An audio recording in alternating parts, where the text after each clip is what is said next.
Oke, ya kita akan memulai saja perkuliahan hari ini. Ya selamat siang untuk semuanya, khususnya untuk Nyaji, untuk Carlos, Nabila, dan Silviana. Oh iya, terima kasih untuk Yuken yang sudah melakukan perekaman juga. Kita akan awali saja perkuliahan hari ini dengan doa. Mari kita berdoa menurut iman kepercayaan masing-masing. Berdoa dipersilahkan.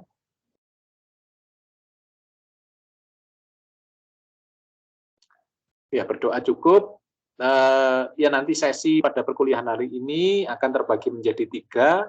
Sesi pertama presentasi oleh kelompok, selanjutnya baru kemudian ada sesi diskusi tanya jawab. Setelah itu pada sesi ketiga dikembalikan kepada saya. Ya, silakan kepada tim penyaji untuk melakukan presentasinya. Silakan.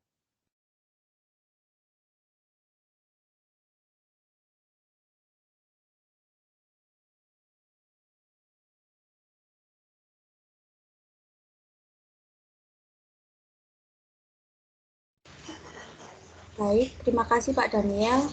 Selamat siang Pak Daniel dan teman-teman. Di sini saya Nabila dan Bu Carlos akan mempresentasikan hasil kerja kelompok kami mengenai analisis struktur modal dan resiko kredit.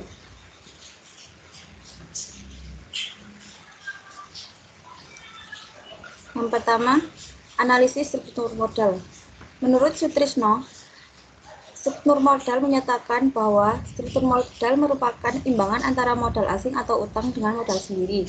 Teori struktur modal berkenaan dengan bagaimana modal dialokasikan dalam aktivitas investasi aktiva real perusahaan dengan cara menentukan struktur modal antara modal utang dan modal sendiri.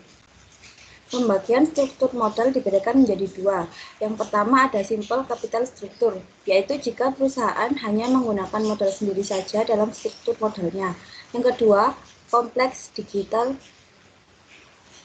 capital struktur, yaitu jika perusahaan tidak hanya menggunakan modal sendiri tetapi juga menggunakan modal pinjaman dalam struktur modalnya. Next.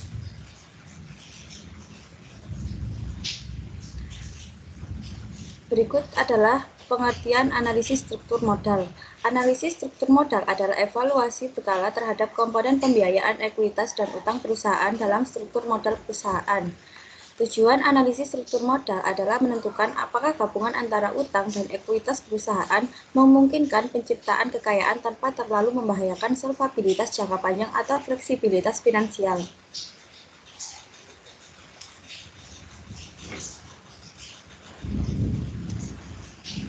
Faktor yang mempengaruhi struktur modal.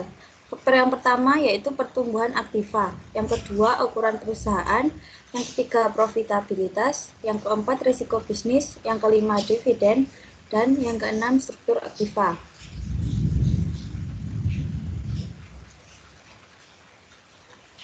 Selanjutnya adalah pendekatan konsep penilaian struktur modal. Yang pertama, teori pendekatan laba bersih atau net income approach. Yang artinya pendekatan ini dapat diasumsikan investor mengkapitalisasi atau menilai laba perusahaan dengan tingkat kapitalisasi yang konstan dan perusahaan dapat meningkatkan jumlah utangnya dengan tingkat biaya utang yang juga konstan. Yang kedua, teori pendekatan laba operasi bersih atau operating net income approach atau NOI. Teori ini diasumsikan biaya modal rata-rata tertimbang atau KE konstan berapapun jumlah utang perusahaan tetap. Selanjutnya ada pendekatan analisis struktur modal.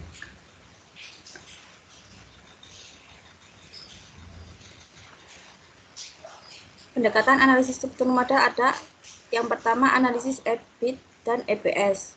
Seperti diketahui bahwa struktur modal adalah persentase utang dan ekuitas perusahaan dan utang perusahaan menghasilkan beban struktur modal berupa bunga. Jumlah earning per share sangat dipengaruhi oleh EBIT yang dihasilkan perusahaan. Bunga bisa mengurangi EBIT yang berujung pada berkurangnya EPS. Apabila EPS yang dihasilkan dari EBIT terlalu kecil, bisa disarankan perusahaan mengurangi persentase utang dalam pendanaannya dengan menambah saham baru atau dari laba ditahan. Apabila earning per share yang dihasilkan masih besar, perusahaan bisa menambah pendanaannya dari utang.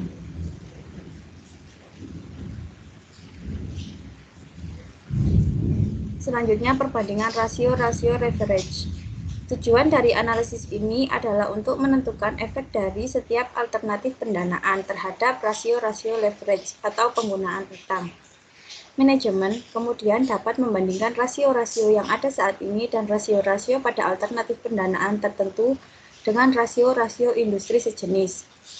Rasio leverage terdiri dari rasio utang atau debt ratio dan rasio jaminan atau coverage ratio. Berikut adalah rumus untuk menganalisa rasio leverage. Yang pertama terdapat long term debt to equity ratio atau LDIR sama dengan utang jangka panjang dibagi total ekuitas. Yang kedua ada long term debt to asset ratio atau LDAR sama dengan utang jangka panjang dibagi oleh total aset.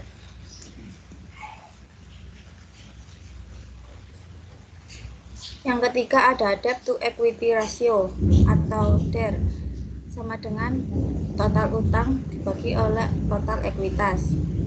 Yang keempat ada debt to asset ratio, yaitu sama dengan total utang dibagi total aset.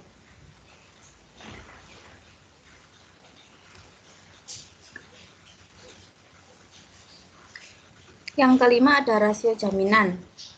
Rasio jaminan dibagi dua. Yang pertama ada time interest earned dengan rumus EBIT per biaya bunga. Yang kedua ada debt service coverage dengan rumus sama dengan EBIT per biaya bunga ditambah pembayaran pokok pinjaman dibagi 1 dikurangi pajak.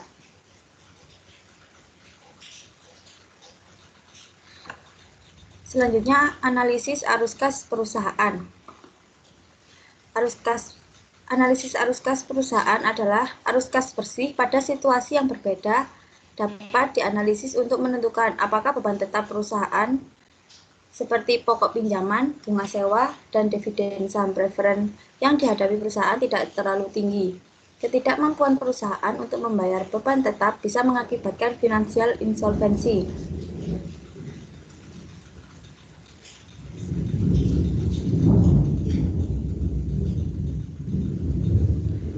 Berikut adalah rumus yang mendefinisikan CBR, saldo kas yang diharapkan perusahaan pada akhir periode resesi. CBR sama dengan CO plus NCFR dikurangi FC. CO sendiri adalah saldo kas pada awal resesi. NCFR sama dengan arus kas bersih dari operasi selama resesi, dan FC sama dengan beban tetap perusahaan.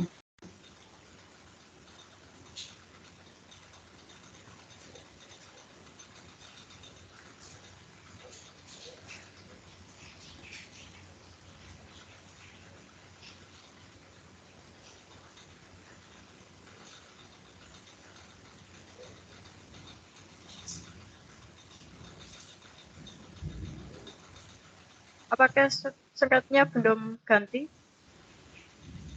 Belum.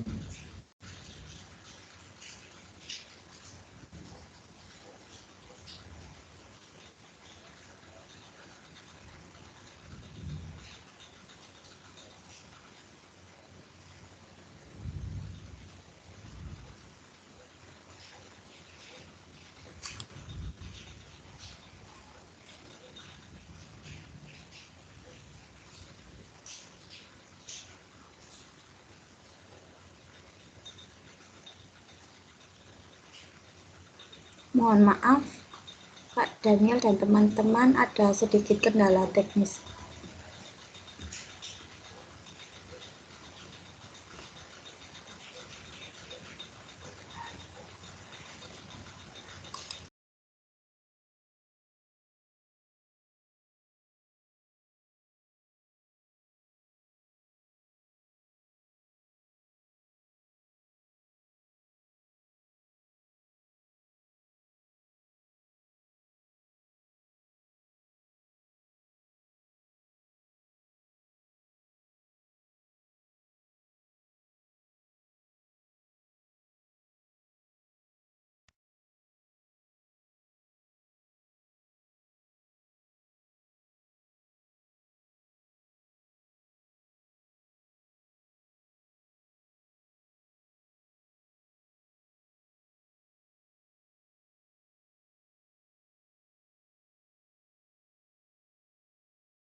Ya, selanjutnya teori struktur modal.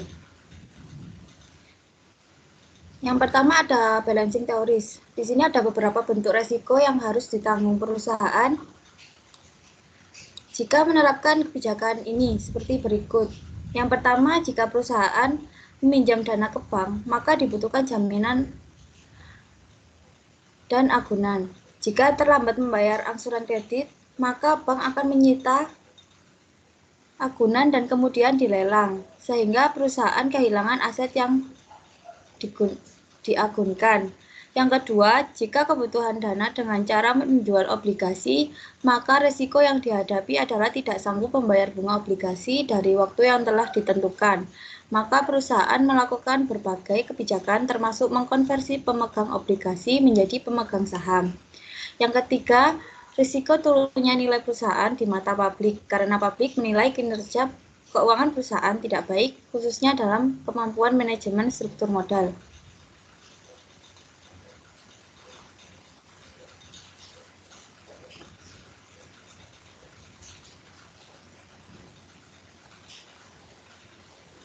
Teman-teman, apakah ini slide-nya sudah berjalan? Belum, nah. Sepertinya ini tim kaki gangguan, nah. Oh iya.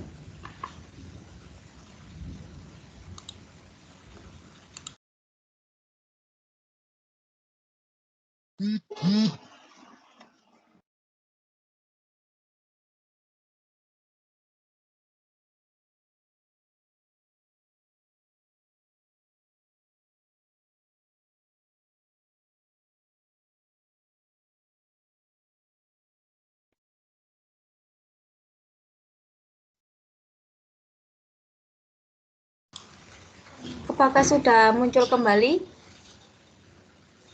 Sudah.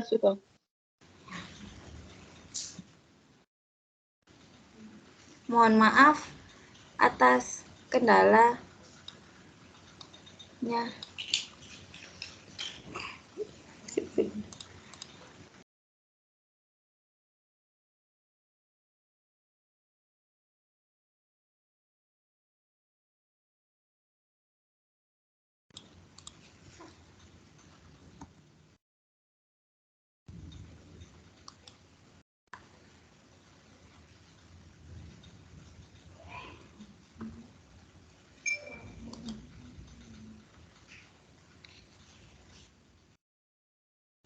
Ya, selanjutnya yang kedua ada pecking order theory.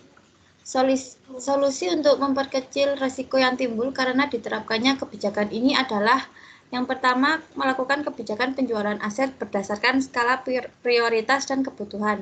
Yang kedua, menerapkan kebijakan prudential principle atau prinsip kehati-hatian sebelum keputusan tersebut dibuat. Artinya, keputusan yang dibuat berdasarkan perhitungan yang matang, baik dari segi matematis dan analisis kualitatifnya.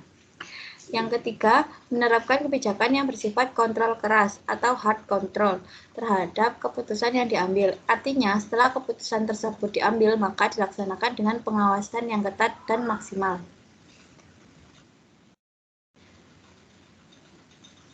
Berikut adalah konsep leverage. Yang pertama, operating leverage. Operating leverage bisa diartikan sebagai seberapa besar perusahaan menggunakan beban tetap operasional. Yang kedua, degree of operating leverage. Dengan rumus persentase perubahan laba dibagi persentase perubahan unit terjadi. Yang ketiga, leverage keuangan. Leverage keuangan bisa diartikan sebagai besarnya beban tetap keuangan yang digunakan oleh perusahaan. Selanjutnya akan disampaikan oleh Nabila.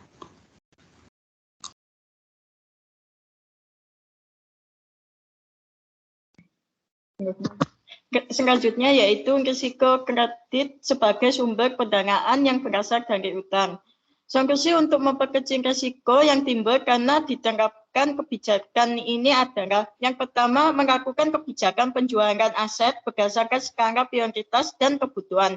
Yang kedua, menerapkan kebijakan prudensial principle atau biasa disebut prinsip kehati-hatian sebelum keputusan tersebut dibuat. Artinya, keputusan yang dibuat berdasarkan perhitungan yang matang, baik dari segi matematis dan analisis kuantitatif. Yang ketiga, menerapkan kebijakan yang bersifat kontrol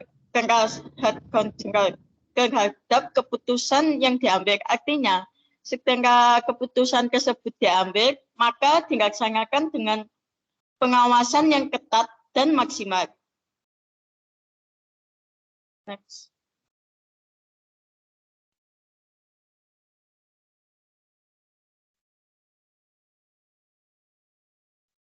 Selanjutnya yaitu risiko kredit sebagai sumber pendanaan yang berasal dari utang. Perusahaan memiliki modal yang berasal dari utang yang besar, maka perusahaan tersebut akan memiliki risiko kredit yang tinggi, sehingga perusahaan perlu meningkatkan kinerjanya untuk menghindari atau mengurangi risiko kredit tersebut.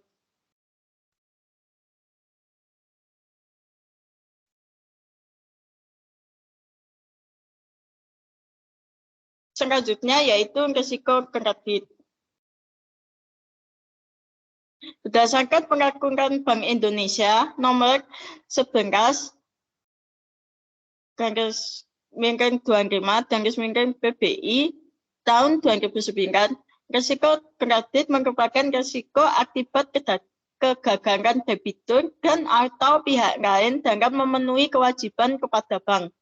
Menurut KIFAI dan kawan-kawan, tahun 2007 nomor 809, sistem pengukuran risiko kredit sekurang-kurangnya mempertimbangkan pertama, karakteristik setiap jenis transaksi risiko kredit, kondisi keuangan debitur atau counterparty, serta persyaratan dalam perjanjian kredit seperti dalam jangka waktu dan tingkat bunga. Yang kedua, jangka waktu kredit atau maturity profile dikaitkan dengan perubahan potensial yang terjadi di pasar. Yang ketiga, aspek jaminan anggunan atau garansi. Yang keempat, potensi kegagalan membayar debat. Yang kelima, kemampuan bank untuk menyangkap potensi kegagalan atau default. Next. Yang selanjutnya ada studi kasus 1 dari toko Sinar Bank. Ini yang sebelah kiri ada tabel debit rasio tahun 2014 itu total utangnya 367 juta dan total asetnya 733 juta dan debt-nya 50%. Selanjutnya tahun yang kedua 2015 total utangnya 332 juta 98.300, total asetnya 705 juta 967.300 dan 47%. Tahun 2016 total utangnya 363 juta 581.219, total asetnya 715 juta 470.307 dan total debt-nya 48%. Yang tahun 2017 total utangnya 387 juta 32.207 dan total asetnya 794 juta 781.216 dan total debt-nya 49%. Sedangkan pada sebelah kanan pojok kanan bawah ini terdapat tabel long-term debt to equity ratio pada tahun 2014. Modal sendiri itu 366 juta dan utang jangka panjangnya 343 juta dan debt-nya itu 94%. tahun 2015 itu modal sedikitnya 373 juta, 869.000, utang jangka panjangnya 315 juta, dan kreditnya itu 84%. Tahun 2016 modal sedikitnya itu 387 juta, 889.088, utang jangka panjangnya 337 juta, 875.000, dan total kreditnya 87%. Dan yang terakhir tahun 2017 modal sendirinya itu nominalnya 407 juta 749.009. Utang jangka panjangnya 339 juta dan kreditnya 83%. Next. Selanjutnya yaitu tabel EBIT dan T tahun 2014 itu EBIT-nya 50.353.250 dan T-nya 163%. Yang kedua yaitu tahun 2015 EBIT-nya itu 49.920, T-nya 176%. Tahun 2016 EBIT-nya 52.802.500, T-nya 174%. Tahun 2017 EBIT-nya 55.551.250, T-nya 181%. Tabel kawannya tahun 2014 itu earning after tax-nya 16.280.550, total asetnya 733 juta, total kawannya 2,22%.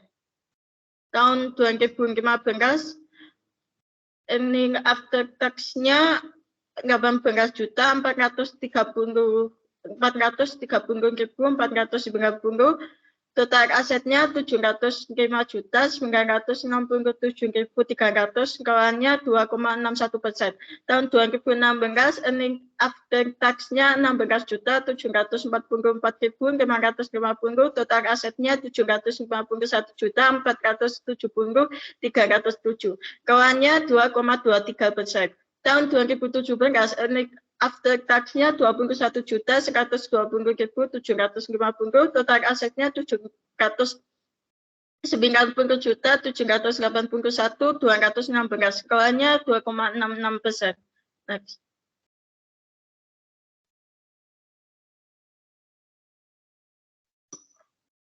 Selanjutnya tabel tahun 2014 EBIT-nya itu 50.353.250,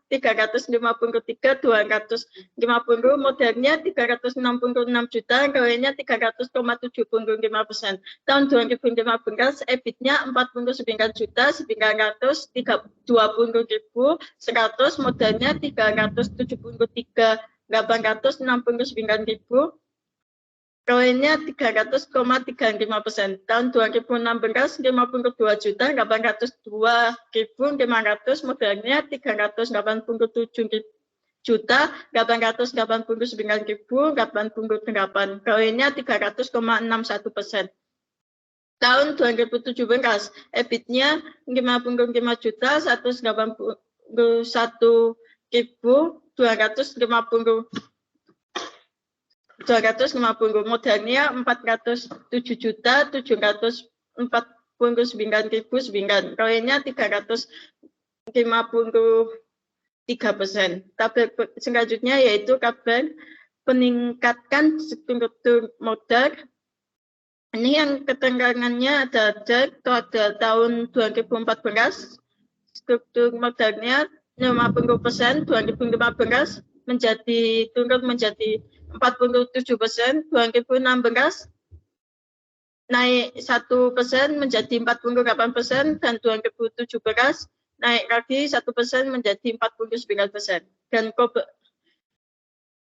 Dan pada program kerjanya 2014 itu 90%, tetapi pada tahun 2015 mengalami penurunan menjadi 84%, dan tahun 2016 mengalami kenaikan menjadi 87%, dan yang terakhir tahun 2017 mengalami penurunan lagi menjadi 83%.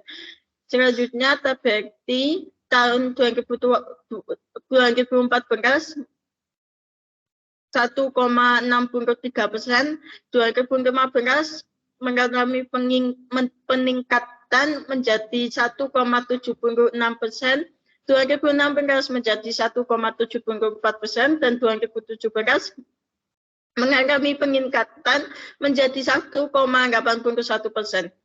Selanjutnya tabel profitabilitas pada KOA itu tahun 2014 berada pada 2,22%, pada tahun 2015 meningkat menjadi 2,61%, tetapi pada tahun 2016 mengalami penurunan menjadi 2,23%, dan tahun 2017 mengalami kenaikan pada 2,66%.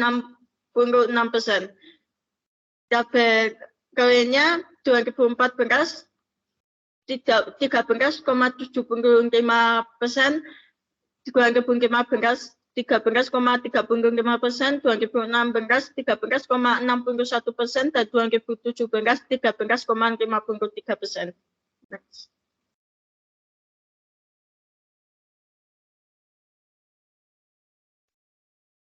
Selanjutnya yaitu tabel modal dan utang.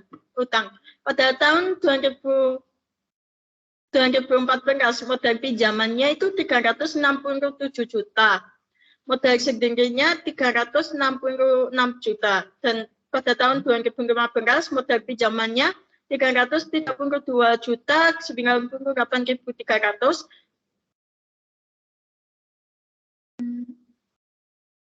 Naik 34 juta 901.700, presentasinya negatif 9,51%, modal sedikitnya 373.869 ribu, naik 7.869.000, presentasinya 2,15%.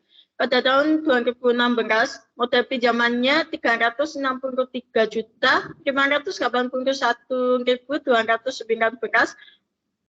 naik 31.482.919, presentasinya 9,48%, modal sedikitnya 387.888 juta 888.988, naik 14 juta 20.088, presentasinya 3,75%.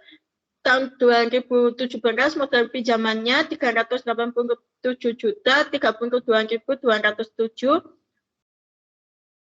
naik 23 juta 450.989, presentasinya 6,45%, modal sedikitnya 407 juta 704.909,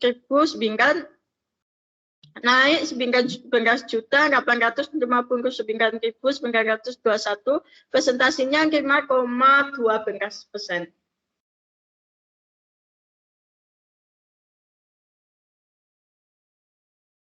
Selanjutnya yaitu pembahasan kasus 1, debt to asset ratio. Hasil penghitungan debt to asset ratio pada tahun 2014 sebesar 50%, yang artinya penggunaan modal pinjaman sebesar 50% dari total aset atau sebesar 367 juta. Dari total keseluruhan aset yang dimiliki yaitu 733 juta, debt to asset ratio pada tahun 2015 sebesar 47%, yang artinya penggunaan modal pinjaman sebesar 47% dari total aset atau sebesar 332 juta 98.300 dari total keseluruhan aset yang dimiliki yaitu 750.967.300 debt to asset ratio pada tahun 2016 sebesar 48%, yang artinya penggunaan modal pinjaman sebesar 48% dari total aset atau sebesar 363.581.219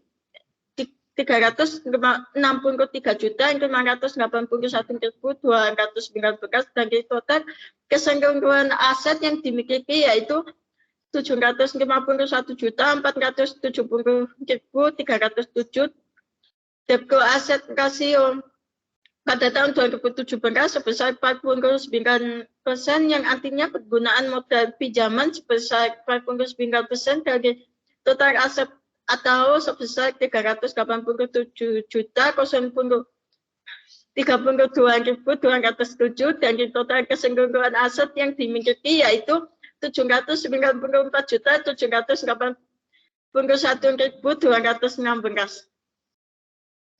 Next. Selanjutnya yaitu non-GAAP debt to equity ratio. Hasil penghitungan non-GAAP debt to equity ratio pada tahun 2014 sebesar 93%, yang artinya penggunaan modal pinjaman mengalami penurunan. Non-GAAP debt to equity ratio pada tahun 2015 turun drastis menjadi 84%, yang artinya penggunaan modal pinjaman sebesar 84% dari modal sendiri yaitu 315 juta dengan modal sendiri sebesar 373.869.000. Non-GAAP debt to equity ratio pada tahun 2016 mengalami peningkatan menjadi sebesar 87%, yang terjadi penggunaan modal pinjaman sebesar 87% dari modal sendiri yaitu 337.875.000 dengan modal sendiri yang sebesar 387.889.088. Non-GAAP debt to equity ratio kembali mengalami penurunan pada tahun 2017 menjadi sebesar 83%, yang artinya penggunaan modal pinjaman sebesar 83% dari modal sendiri yaitu 339 juta dengan modal sendiri sebesar 407.749.009. Next. Selanjutnya yaitu evidensi pada toko Sinarpin biaya bunga dan EBIT yang dipengaruhi perusahaan adalah sebagai berikut. Sehingga dapat dilihat bahwa hasil penghitungan time interest toko Sinarpin Panopo selama tahun 2014 sampai 2017 yaitu laba bersih sebelum pajak atau EBIT yang dipengaruhi toko Sinarpin Panopo di tahun 2014 adalah sebesar 50.353.250 dengan bunga sebesar 9% dari total pinjaman di tahun ini yaitu sebesar 30.870.000, maka tingkat pengembalian utang 49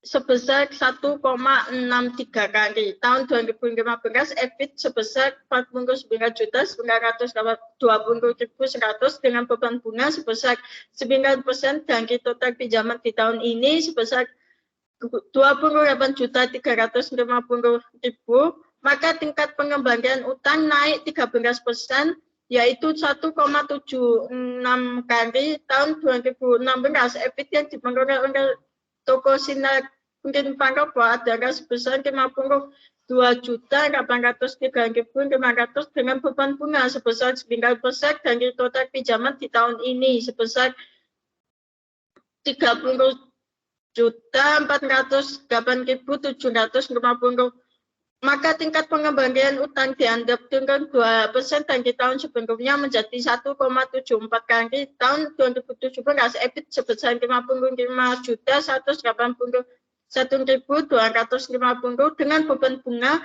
sebesar 9% dari total pinjam di tahun pinjam ini sebesar 30.510.000, maka tingkat pengembalian utang 7% menjadi sebesar 1,81 kali.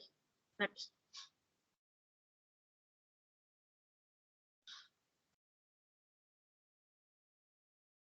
Selanjutnya yaitu pada kasus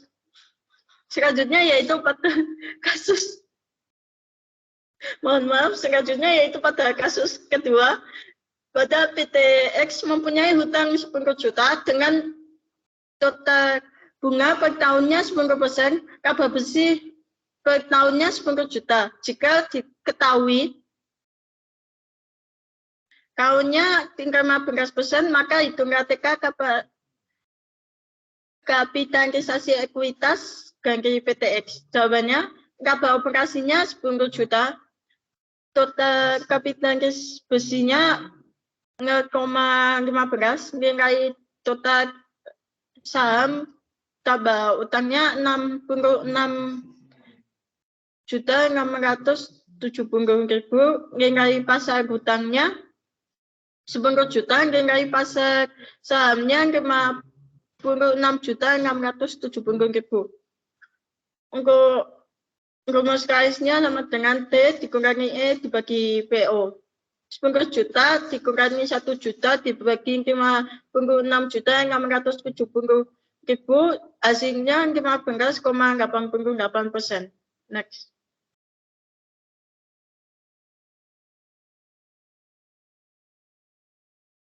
Selanjutnya yaitu kasus ketiga. Pada tahun 2011, Direktur PT Siak Raya Timber melakukan peminjaman kredit di Bank BNI 46 Pusat Jakarta. Direktur PT Siak Raya Timber mengajukan kredit sebesar 97 miliar karena pada saat itu perusahaan mengalami masalah pemasokan kayu sebagai bahan baku. Direktur perusahaan di bidang kayu tersebut menyertakan agunan pabrik PT Siak Raya Timber beserta barang-barangnya. Pinjaman tersebut dicairkan pada tahun 2011 sebanyak 2 kali pencairan dengan nomor rekening yang berbeda. Uang pertama dicairkan sebanyak 48 miliar. Beberapa waktu berikutnya kembali dicairkan sebanyak 49 miliar. Namun pada tahun 2012, Montea mulai macet dalam membayar kredit yang diajukannya itu. Menurut informasi yang dirangkum, Montea sudah mengalirkan diri ke Singapura dan menjadi warga negara Singapura.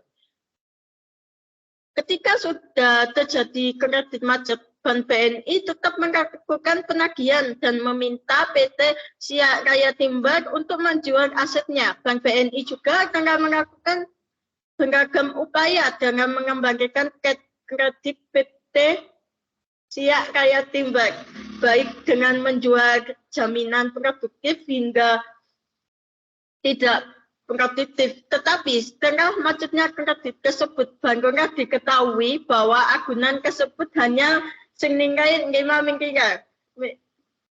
Next. Untuk pembahasannya pada kasus 3 ini, sebelum memberikan kredit, hendaknya bank harus mensurvei keadaan perusahaan tersebut dan juga mengetahui besar atau nominal barang yang dijadikan agunan ketika diuangkan. Pelaksanaan prinsip ini sangat kritikan untuk dijalankan. Seringkali dalam kasus terjadi fraud ataupun pembobolan transaksi, maka pelaksanaan prinsip ini tidak berjalan dengan baik. Bisa karena memang pelaksana dilakukan oleh satu orang dan orang yang lainnya tidak menjalankan dengan seharusnya, atau secara tertunda dijalankan namun secara praktek lapangan tidak dilakukan atau diperhatikan. Bisa karena pemalsuan yang dilakukan oleh satu orang tertentu atau orang kedua tidak mengetahui. Bisa karena pelaksana yang dilakukan oleh orang kedua sudah diketahui oleh orang pertama atau sebaliknya. Sehingga satu orang saja sudah dapat melakukan kegiatan atau proses, atau bisa juga karena kepercayaan yang salah sehingga proses yang seharusnya dilakukan oleh 2 orang dipercayakan oleh 1 orang saja atau oleh Bukan yang lain, di mana hal ini merupakan pelanggaran prosedur. Next.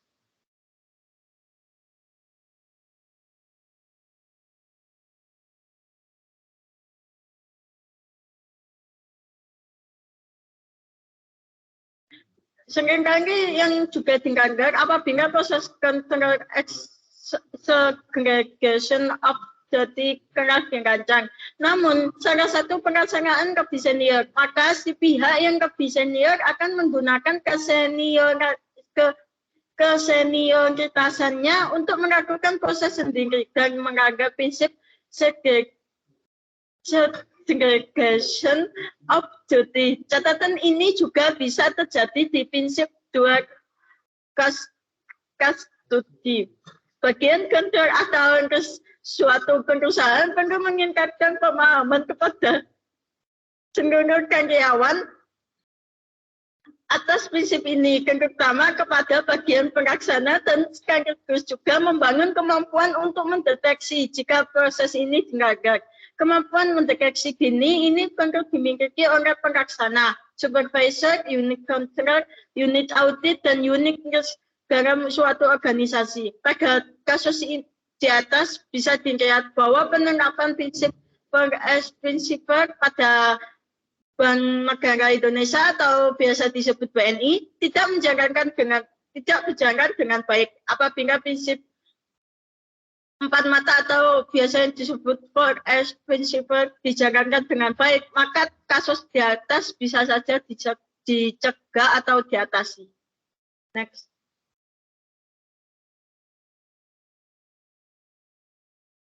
Selanjutnya yaitu simpulan.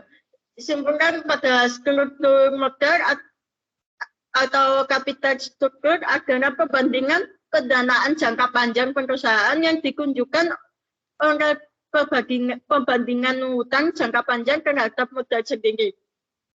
Pemenuhan kebutuhan dana perusahaan dari sumber modal sendiri berasal dari modal saham, kabutitahan, dan cadangan. Jika dana pendanaan perusahaan berasal dari modal sendiri, maka masih mengalami kekurangan atau defisit, maka perlu dipertimbangkan kembali pendanaan berasal dari luar, yaitu dari utang. Next.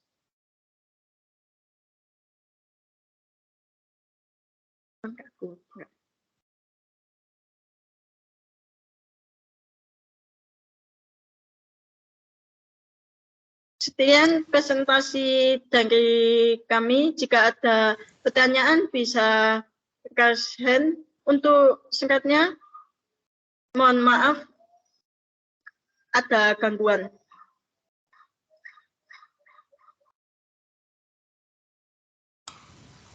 Baik, sesi pemaparan materi telah selesai. Selanjutnya, sesi tanya jawab. Di sini kami akan membuka menjadi 3 sesi dengan 4 penanya pertama. Yang pertama, di sini ada Gracia Edi. Terima kasih atas kesempatannya. Faktor-faktor apa saja mempengaruhi struktur pada modal? Terima kasih. Baik, terima kasih Gracia. Pertanyaannya akan kami tampung terlebih dahulu. Selanjutnya ada Angel. Baik, terima kasih. Saya Angel, NIM belakang 21. Saya ingin bertanya, apakah nilai perusahaan dapat ditingkatkan dengan merubah struktur modalnya? Terima kasih. Baik, terima kasih Angel atas pertanyaannya. Akan kami tampung terlebih dahulu. Selanjutnya ada Izak. Baik, terima kasih. Saya Ishak, NIM belakang 023. Pertanyaan saya, jika perusahaan dalam memenuhi struktur modal kerjanya dengan melakukan cara penerbitan saham baru itu, apakah lebih efisien daripada melakukan menaikkan nilai utang? Terima kasih.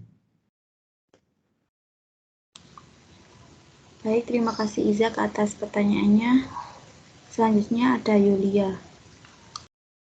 Baik, terima kasih kesempatannya. Saya Yulia, NIM belakang 29.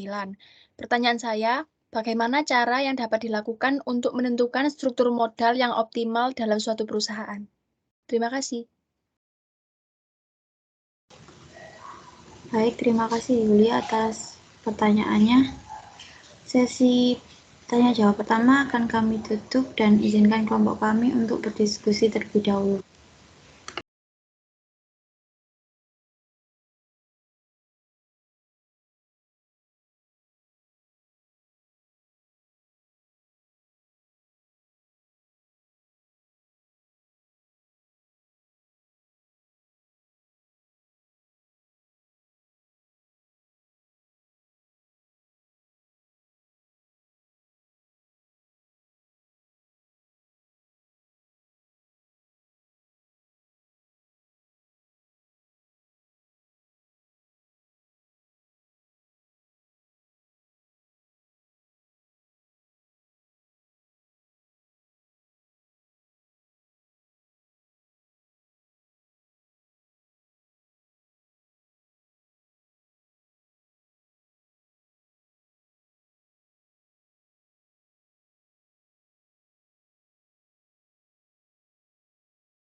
Baik, di sini saya akan menjawab pertanyaan dari Gracia RD terlebih dahulu. Tadi pertanyaannya, faktor apa saja yang membedakan struktur modal perusahaan? Jadi, faktor-faktor yang mempengaruhi struktur modal diantaranya ada struktur aktiva atau disebut juga tangibility, ada growth opportunity, risiko bisnis, ukuran perusahaan, dan profitabilitas. Bagaimana Gracia? Apakah sudah menjawab? Makasih buat sudah sangat. Sama-sama.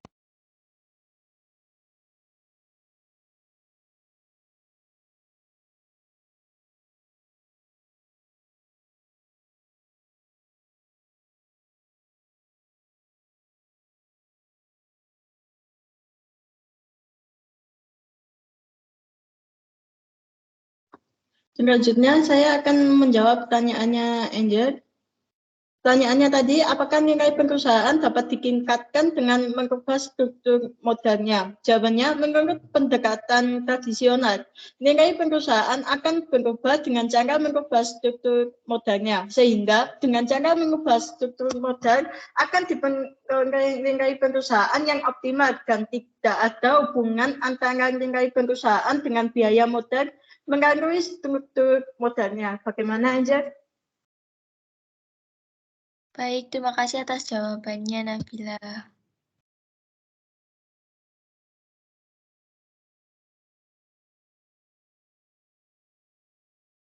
Baik, sama-sama.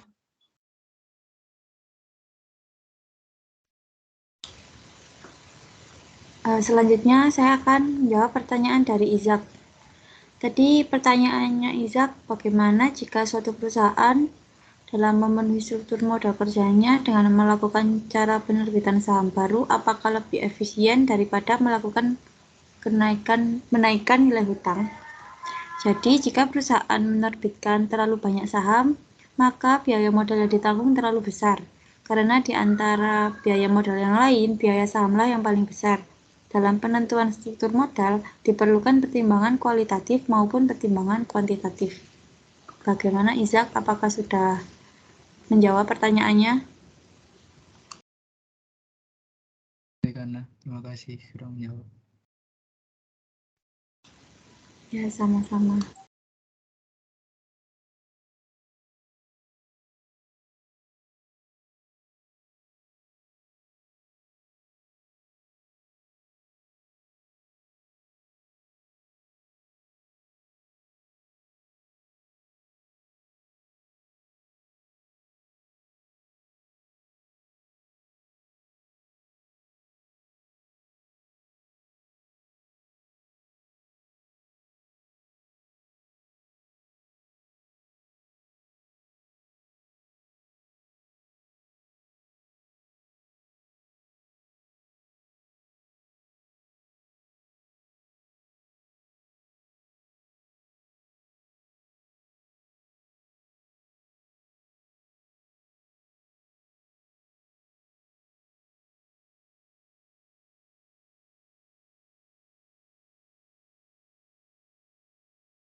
Selanjutnya, saya akan menjawab pertanyaannya Yulia. Pertanyaannya, bagaimana cara menentukan struktur modal yang optimal? Untuk menemukan struktur modal yang optimal, maka manajer bisa menggunakan formulasi weighted average cost of capital atau biasa disingkat BACC atau biaya modal rata-rata ketimbang.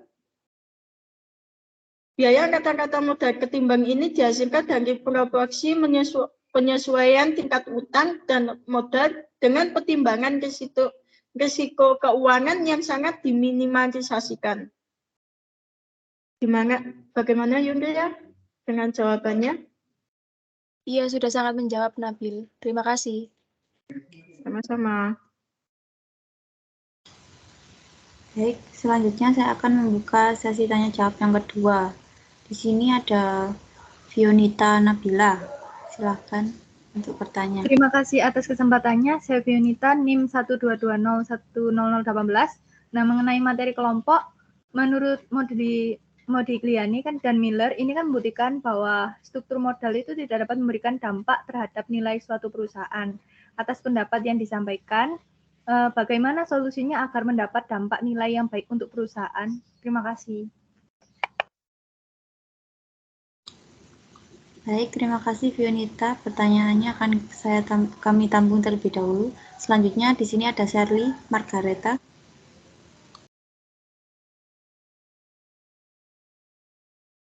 Baik, terima kasih atas kesempatannya.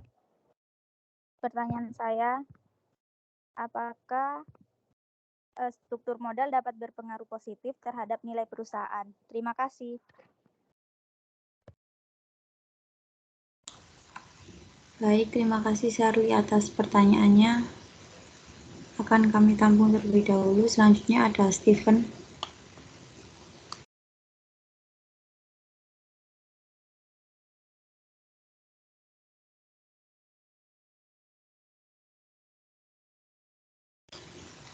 Ya, mungkin Stephen ada kendala, pertanyaannya bisa diketik di chat.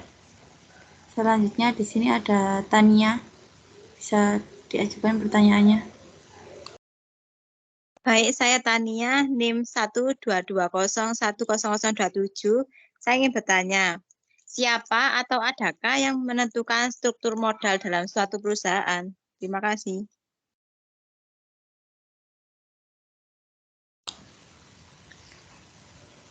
Baik, terima kasih. Sesi tanya jawab kedua akan kami tutup terlebih dahulu dan izinkan kelompok kami untuk berdiskusi.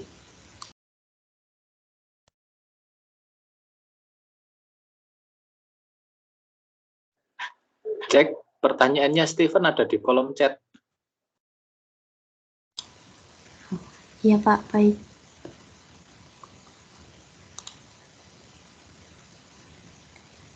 Di sini saya akan membacakan pertanyaan dari Stephen. Menurut kelompok, struktur modal yang optimal seperti apa? Baik, Stephen, pertanyaannya akan kami tampung terlebih dahulu.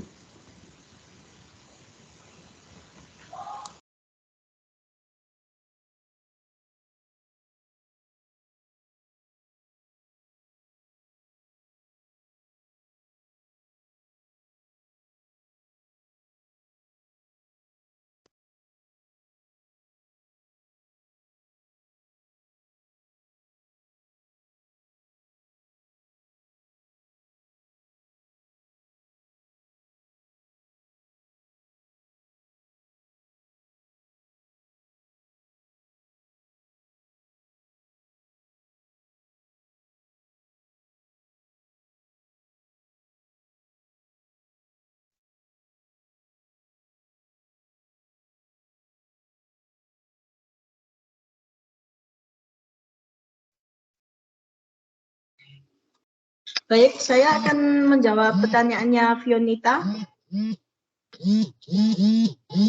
Untuk pertanyaannya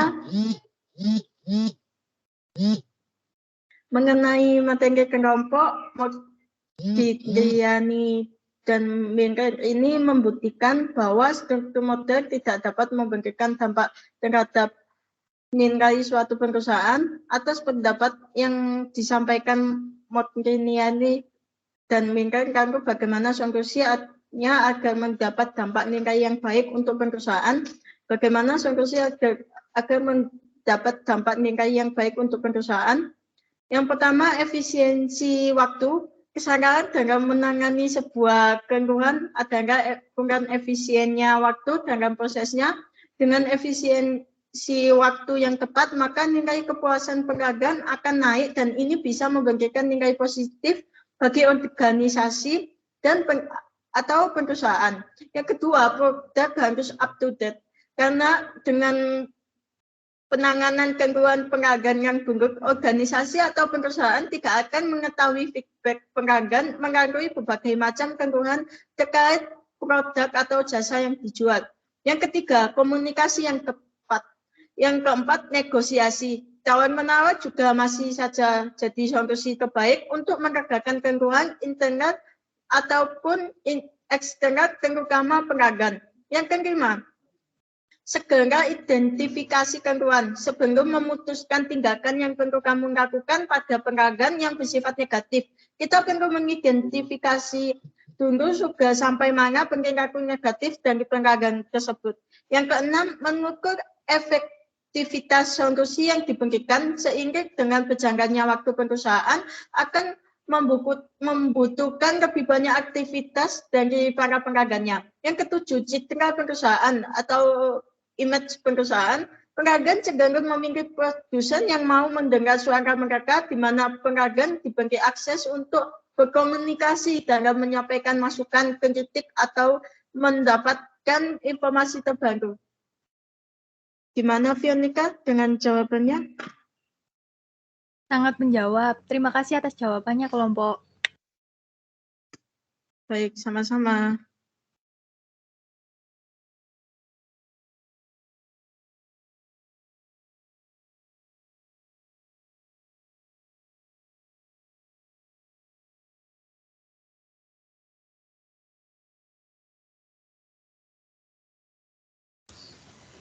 Baik, selanjutnya saya akan menjawab pertanyaan dari Shirley. Tadi pertanyaannya, apakah struktur modal dapat berpengaruh positif terhadap nilai perusahaan? Jadi jawabannya, struktur modal dapat berpengaruh positif signifikan terhadap nilai perusahaan. Yang berarti jika struktur modal meningkat, maka nilai perusahaan juga akan meningkat. Bagaimana Shirley, apakah menjawab?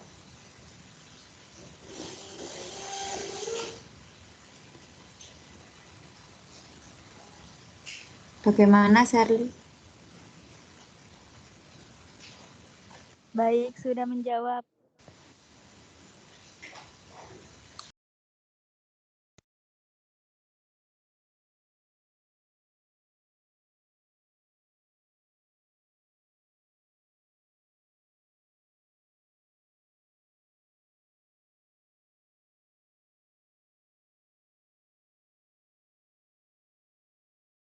Baik, saya akan menjawab pertanyaannya Stephen. Untuk pertanyaannya, struktur modal yang optimal itu seperti apa? Struktur modal yang optimal dapat diartikan sebagai struktur modal yang dapat meminimalkan biaya penggunaan modal keseluruhan atau biaya modal rata-rata, sehingga akan memaksimalkan nilai perusahaan. Bagaimana Stephen dengan jawabannya?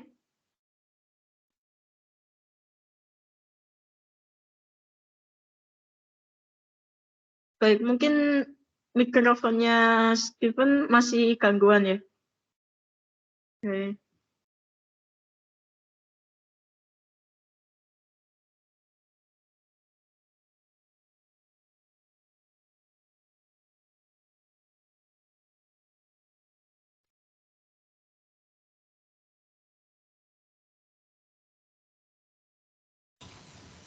Baik, selanjutnya saya akan menjawab pertanyaan dari Tania. Tadi pertanyaannya Tania, siapa yang menentukan struktur modal dalam suatu perusahaan? Jadi, struktur modal dalam perusahaan tidak ada yang menentukan, tetapi bergantung pada pemegang saham yang ada. Ingin menaruh modal dengan jumlah berapa pada perusahaan yang bersangkutan. Bagaimana Tania, apakah sudah menjawab? Baik, sudah menjawab Ana. Terima kasih.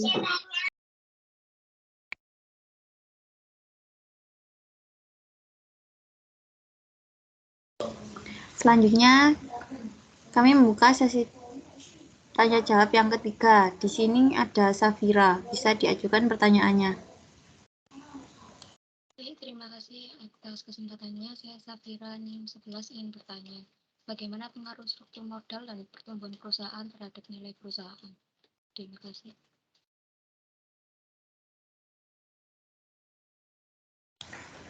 Baik, terima kasih Safira atas pertanyaannya, akan kami tampung terlebih dahulu. Selanjutnya di sini ada Sieni Jessica Carolina.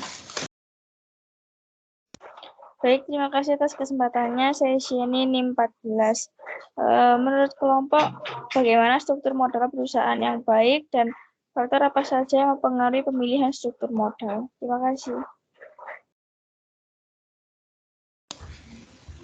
Terima kasih Sieni atas pertanyaannya, akan kami tampung terlebih dahulu. Selanjutnya di sini ada Akta Aruna. Halo. Izin bertanya, nama saya Akta Aruna, NIM 20.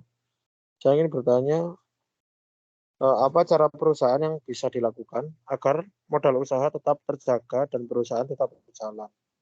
Terima kasih. Baik, terima kasih Akta atas pertanyaannya, akan kami tampung terlebih dahulu. Selanjutnya di sini ada Raihan.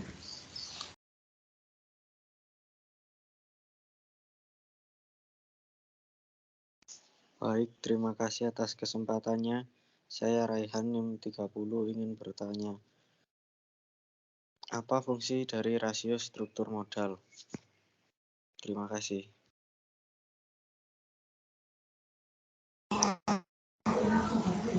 Baik, terima kasih Raihan atas pertanyaannya, akan kelompok tampung terlebih dahulu. Selanjutnya di sini ada Ricio, bisa diajukan pertanyaannya. Baik, selamat siang. Terima kasih kepada kelompok atas kesempatannya. Saya Ricio dengan NIM belakang 9 ingin bertanya, mengapa perusahaan cenderung menggunakan utang dalam struktur modalnya? Terima kasih. Baik, terima kasih Ricio atas pertanyaannya. Sesi tanya jawab kami tutup dan izinkan kelompok kami untuk berdiskusi terlebih dahulu.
Baik, saya akan menjawab pertanyaannya Syafira. Untuk pertanyaannya, bagaimana pengaruh struktur modal dan pertumbuhan perusahaan terhadap nilai perusahaan? Jawabannya, sejalan dengan hasil penelitian yang dilakukan oleh Henry mengenai pengaruh struktur modal dan pertumbuhan perusahaan terhadap nilai perusahaan pada perusahaan manufaktur di Bursa Efek Jakarta menyatakan bahwa struktur modal berpengaruh negatif dan signifikan terhadap nilai perusahaan. Bagaimana, Safira? Apakah sudah menjawab? Sudah sangat menjawab, terima kasih. Sama-sama.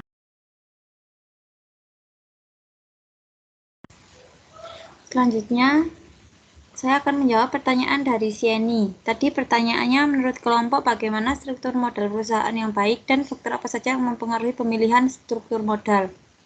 Jadi, struktur modal yang baik adalah dengan memberikan keseimbangan antara risiko dan pengembalian sehingga harga saham bisa maksimum. Maka dari itu, dalam penetapan hal ini, suatu perusahaan perlu mempertimbangkan berbagai variabel yang mempengaruhinya. Dan faktor-faktor yang mempengaruhi struktur modal yaitu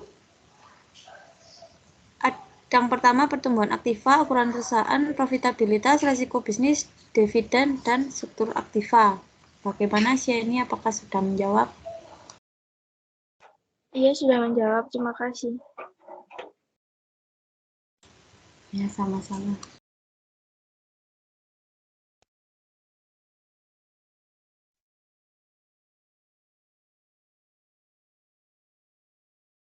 Baik, saya akan menjawab pertanyaannya Akta. Untuk pertanyaannya, apa jangka perusahaannya?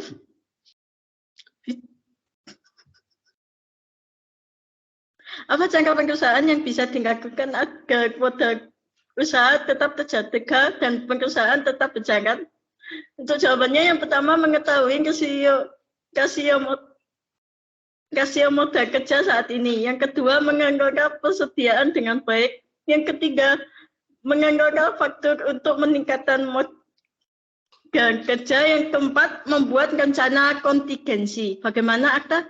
Apakah sudah menjawab? Baik, terima kasih Nabila. Sudah jelas.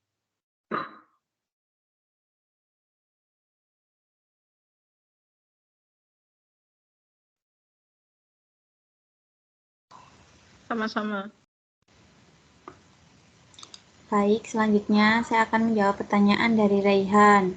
Tadi pertanyaannya apa fungsi dari rasio struktur modal?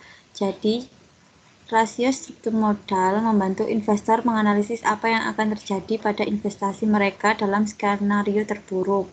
Dalam kasus likuidasi, pemegang utang senior memiliki klaim pertama. Maka pemegang utang junior dan kemudian pada akhirnya pemegang saham dibayar jika ada yang tersisa. Bagaimana Raihan? Apakah sudah menjawab?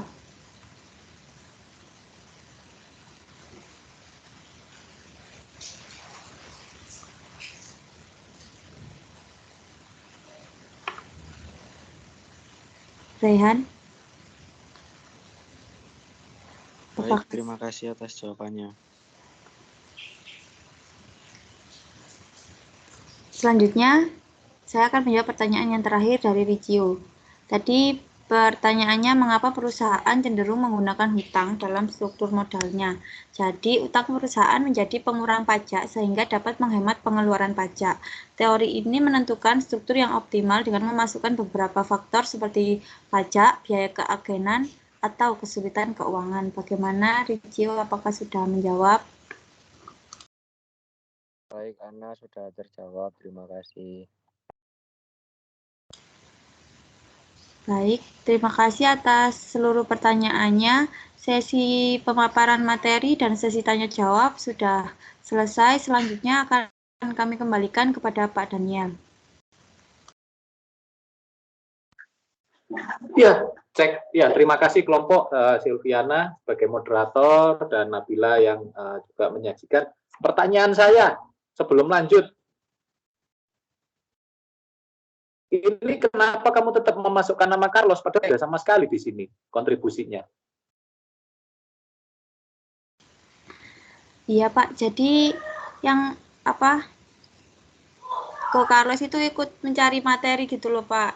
Udah Mas, kemudian jadi kan udah ngasih materi, jadi ya kelompok masukin namanya aja. Oh begitu. Tapi anaknya kok nggak masuk ya, presentasi juga tidak, atau yang lain lagi? Iya Pak, kami mencoba menghubungi tidak ada jawaban. Oh tapi ikut membantu ya dalam penyusunan materi maupun ya makalah lah enaknya omong. Iya Pak. Oke, presentasinya saja yang tidak. Jadi Carlos tetap nanti saya kasih nilai untuk kuis besar 1 dan 2, tapi 3 dan 4 tidak ya, karena 3 dan 4 ini kan dari diskusi, presentasi dan diskusi. Ya, terima kasih kepada Silviana dan Nabila. Ya, Silviana yang ternyata panggilan topnya itu Ana ya. Saya pikir Silvi gitu ya, tapi ternyata jadinya Ana. Oke, Nabila yang cuma hilang A, jadi dari tadi kok ada beberapa dipanggil Nabil, kayaknya nggak enak jadinya Nabil. Oke, ya nggak apa-apa sih nama panggilan ya, terserah aja siapapun gitu ya. Saya juga gitu, yang nama saya lebih banyak hilang E-nya gitu ya, jadinya Daniel gitu ya. Padahal saya Daniel harusnya. Oke. Ya nggak apa-apa, tapi itu nama panggilan itu malah lebih familiar bagi kita sehari-hari. Oke, sebelumnya saya ingin memberi masukan kepada kelompok tentang makalahnya ya. Jadi tolong nanti dalam membuat makalah itu ikuti panduannya ya. Ada beberapa di sini yang miss dari kelompok ya. Seperti saya mulai dari atas saja deh, karena lumayan banyak kesalahannya. Jadi dari ya nggak apa-apa ya, namanya newbie, namanya ya katakanlah penulis awal itu bolehlah ada banyak kesalahan. Tapi nanti setelah ini nanti ke belakang harusnya tidak mengalami banyak kesalahan seperti ini. Contohnya di cover itu selain program studi fakultas, oke, di bawahnya itu adalah sebenarnya ada kota ya. Kebetulan kita bukan di kota ya, kita di Kabupaten Malang. Seharusnya itu dimasukkan Kabupaten Malang. Itu tidak ada. Terus kemudian masuk ke abstrak.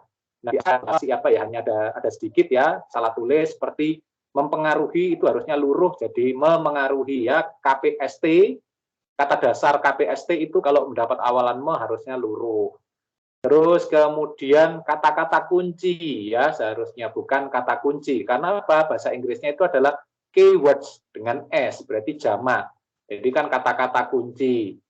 Nah, kemudian kelompok ini tidak ada abstraknya yang in English ya, karena ada, tapi abstrak in English-nya tidak ada.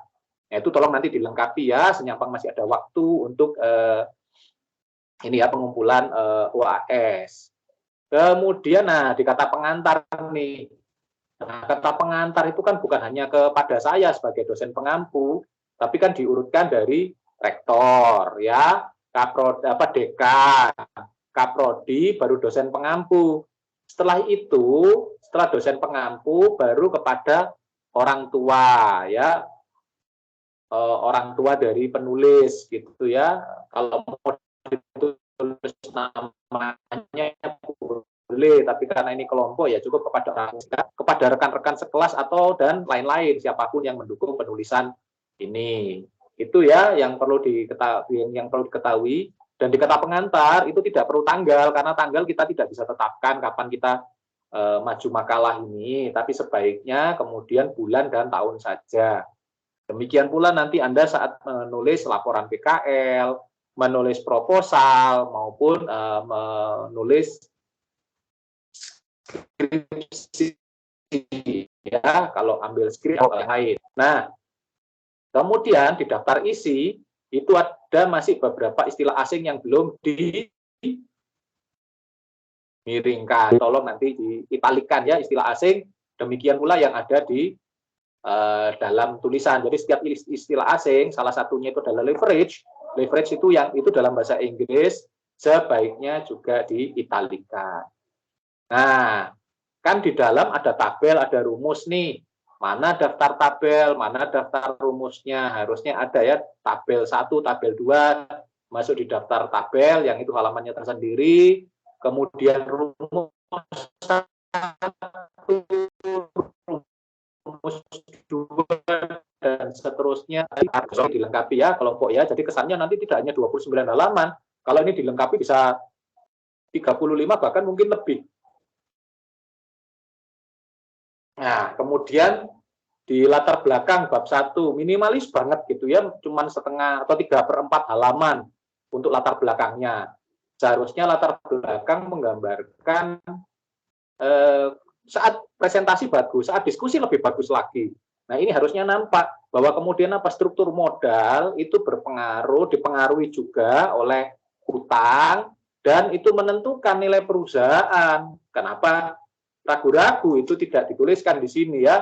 Jadi kesannya cuma minimalis, setengah 3/4 halaman, udah begitu nggak ada referensinya lagi. Beberapa statement itu kan harus direferensikan. Nah, kalau ini seandainya terus kemudian ditulis dengan baik, bahwa kemudian struktur modal yang dipengaruhi salah satunya oleh utang, itu akan berpengaruh terhadap nilai perusahaan. Ini akan bagus ya. Jadi tidak kemudian minimalis hanya 3/4 halaman. Oke.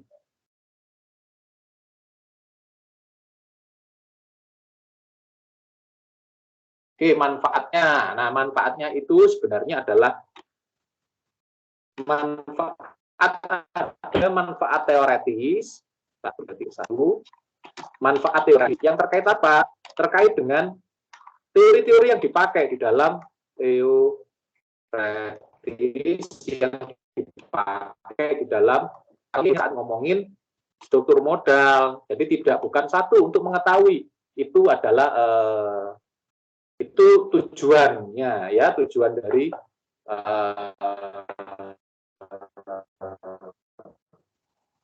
jadi sepertinya tujuannya untuk mengetahui, kemudian itu saja manfaatnya adalah manfaat teoretis dan manfaat praktis. Ya, manfaat teoretis dari teori-teori yang dipakai, bagaimana Anda berkontribusi dalam mengembangkan ilmu, sedangkan manfaat praktis itu berasal dari bagaimana kemudian praktek-praktek yang Anda pelajari dalam hal ngomong struktur modal dan resiko kredit, dan itu jelas nampak jelas sekali kita tulis dengan bagus itu di kasus. Jadi ya sudah tergambar sebenarnya manfaat teoretis dan manfaat praktisnya yang di sini ya. Nah, kemudian masuk bab 2. Bab 2 kesalahan yang umum juga untuk kawan-kawan yang lain, selain kurangnya referensi, jadi referensi tidak dimasukkan, ada beberapa yang miss referensinya, salah dalam menulis referensi, ditulis namanya lengkap, tidak ada tahun. Terus kemudian yang paling banyak salah itu adalah saat kita sudah menempelkan pendapat para, apa sih kemudian definisi yang bisa kita tarik, atau katakanlah simpulan kita sebagai penulis itu apa. Nah, itu harusnya ada di setiap subbab. Nah, ini saya kasih di sini. Loh, mana ini referensinya, mana kemudian simpulan per subbab, ini kok tidak ada ya. Beberapa yang lain ya typo-typo yang sudah seperti saya ceritakan ya. Tapi yang namanya belajar nggak apa-apa ya. Nah, tapi jangan sampai mengulangi kesalahan di penulisan selanjutnya.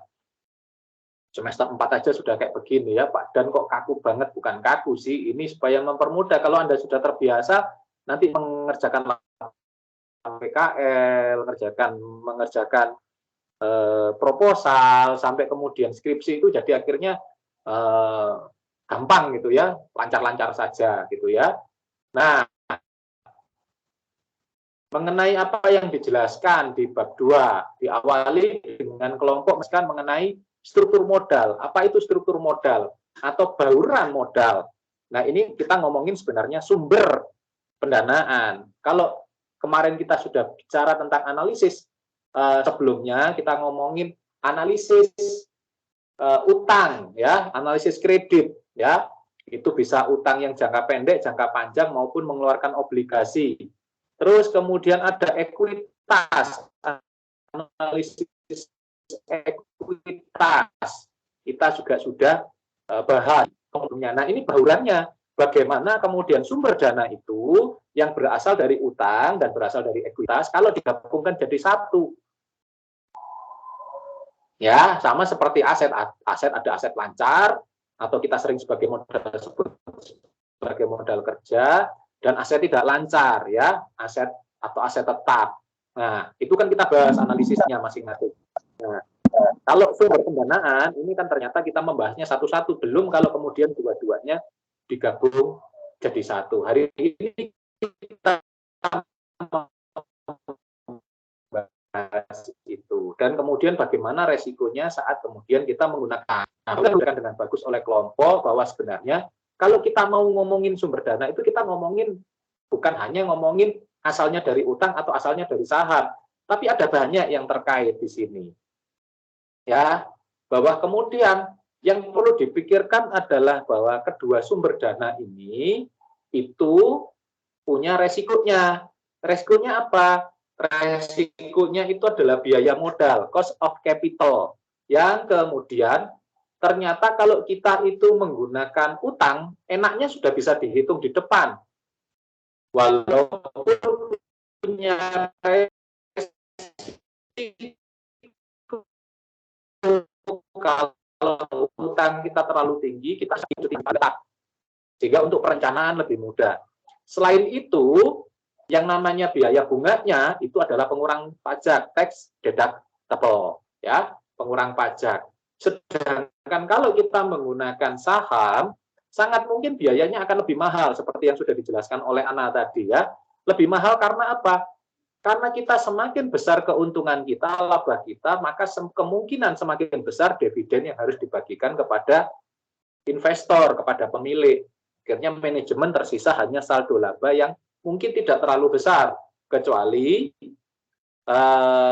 manajemen itu, manajer itu, general manager atau direksi atau direktur utama itu bisa menjelaskan bahwa kami akan melakukan investasi di tahun depan. Sehingga apa? Kemungkinan bisa saja dividennya tidak, ya, tapi pemasangan tarik ulur. Sehingga apa? Ada masalah biaya yang lebih tinggi, sehingga apa? Harus seimbang. Kalau saya banyak utang, resikonya saya harus bayar. Kalau saya tidak bisa bayar, maka aset saya bisa hilang karena harus dijaminkan, ya, asetnya. Kalau kemudian saya ambil saham, tidak akan kehilangan aset karena itu adalah pemilik sendiri aset itu, tetapi bisa saja dividennya kecil. Selain itu, kendali kita akan kekurangan, akan kehilangan kendali. Karena apa? Pemegang saham itu akan lewat komisaris, itu akan terlalu banyak campur tangan di dalam hal operasional. Karena di dalam teori packing order dijelaskan bahwa kemudian perusahaan itu yang pertama menggunakan dana karena dia tidak punya konsekuensi apapun, karena itu miliknya manajemen, miliknya perusahaan, bisa dikelola sendiri. Tetapi kalau kemudian manajemen lagi butuh duit, dia lebih baik menggunakan utang. Kenapa? Semuanya bisa dihitung di awal, kemudian mengurangi pajak dan tidak kehilangan kendali. Kenapa? Kalau kemudian saham itu jadi alternatif terakhir, atau istilahnya last resort. Karena apa? Ya kalau kita kepepet deh, baru kita bagikan sebagian kepemilikan yang dimiliki teman itu orang luar kepada investor. Makanya ada yang namanya packing order teori. Ya. Nah, kemudian biaya pemasarannya itu bisa dihitung sehingga kemudian ketemu dengan biaya modal yang optimal. Sudah dijelaskan juga oleh Nabila tentang tadi sudah menceritakan tentang WACC, ya, weighted average cost of capital, ya, atau biaya modal tertimbang. Sehingga berapa kemudian komposisinya antara biaya persentase antara biaya dan persentase dari saham preferen, saham biasa, dan utang jangka panjang, ya, termasuk di dalamnya obligasi, bisa dihitung semua gitu, ya, bisa dihitung semua sehingga ketemu biaya yang paling murah itu adalah cost of capital, gitu, ya.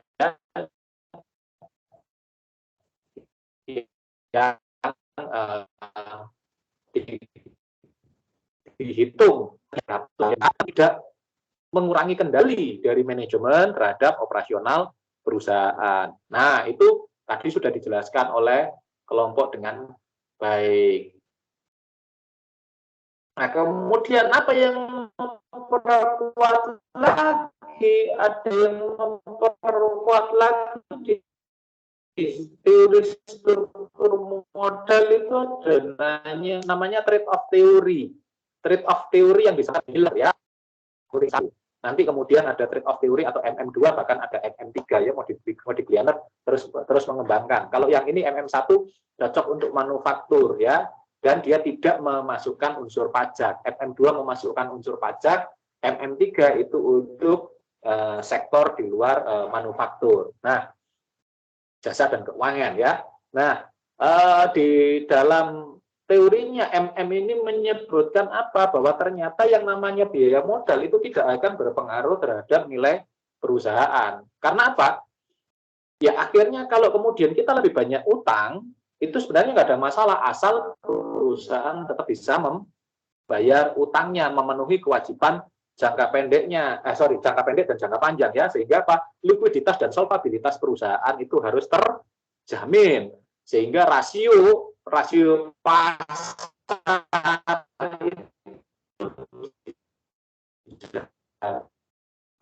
oleh rasio stabilitas itu terjamin baik kalau kemudian aktivitas perusahaan itu berputar dengan baik dan menghasilkan profitabilitas, sehingga apa? Rasio mengakibatkan profitabilitas yang memadai, sehingga likuiditas dan solvabilitas perusahaan terjamin, yang akan menjamin rasio pasarnya, nilai perusahaan itu tetap baik. Jadi sambung menyambung rasio itu akan menjamin profitabilitas, akan kemudian dari aktivitas yang baik, profitabilitas yang memadai itu akan menjamin likuiditas dan solvabilitasnya. Dan keempat-empatnya, kalau semua kondisinya baik, itu akan berpengaruh kepada rasio pasar, nilai pasar atau nilai perusahaan, ya, yang akan terjamin semuanya. Jadi sambung menyambung kayak begitu ya, seperti yang ditanyakan oleh beberapa yang ada di sini. Apa sih relasinya MM1 dengan nilai perusahaan, struktur modal dengan nilai perusahaan, bagaimana struktur modal yang optimal, dan sebagainya, yang kemudian ada banyak pertanyaan yang disampaikan oleh kawan-kawan di sini. Pertanyaan-pertanyaan yang bagus, pertanyaan-pertanyaan yang mendalam, karena apa? Kok bisa ya nilai perusahaan itu dipengaruhi oleh struktur modal? Seperti apa pengaruhnya? Bagaimana kemudian mereka saling mempengaruhi? Apa saja faktor-faktornya? Nah, ini sebenarnya bisa jadi penelitian yang menarik kalau nanti Anda memang ingin belajar memperdalam di keuangan ya. Ada banyak rasio itu kita bisa jadikan alat ukur yang paling baik, paling tidak kan harusnya di MK sudah mulai, tapi Anda mulainya MK karena pegang orang lain, ALK kemudian kembali lagi ke saya, itu kemudian mengapa pembelajaran pertama Anda adalah menganalisis nilai perusahaan dipengaruhi oleh rasio yang ada. Nah, nilai perusahaannya itu saya bisa menggunakan PBV, price to book value, tapi yang saya gunakan adalah Tobinski yang paling bagus, dan kemudian likuiditas, solvabilitas, aktivitas, dan profitabilitas serta rasio pasar. Y sama dengan X1 plus X2 plus X3 plus X4 plus X5. Nah, kebetulan likuiditas itu ada macam-macam ya, solvabilitas juga ada macam-macam. Jadi Y sama dengan X11, X12, X13, X14 dan seterusnya. Demikian pula Y 2.1, 2.2 dan seterusnya. Y 3.1, X3, Y sama dengan X3, 1 aduknya 4.1 dan seterusnya. Demikian pula Y sama dengan X5 5.1, 5.2 dan seterusnya. Sehingga jumlah X-nya itu bisa banyak, likuiditas bisa 5, solvabilitas bisa saja 10, bisa 9. Saya tidak membatasi rasionya harus apa, Anda yang mencari sendiri, Anda yang kemudian cari sebanyak-banyaknya. Nah, ini apa? Ini adalah namanya analisis fundamental, menghitung nilai perusahaan yang nilai perusahaan itu biasanya kemudian akan berpengaruh terhadap harga saham.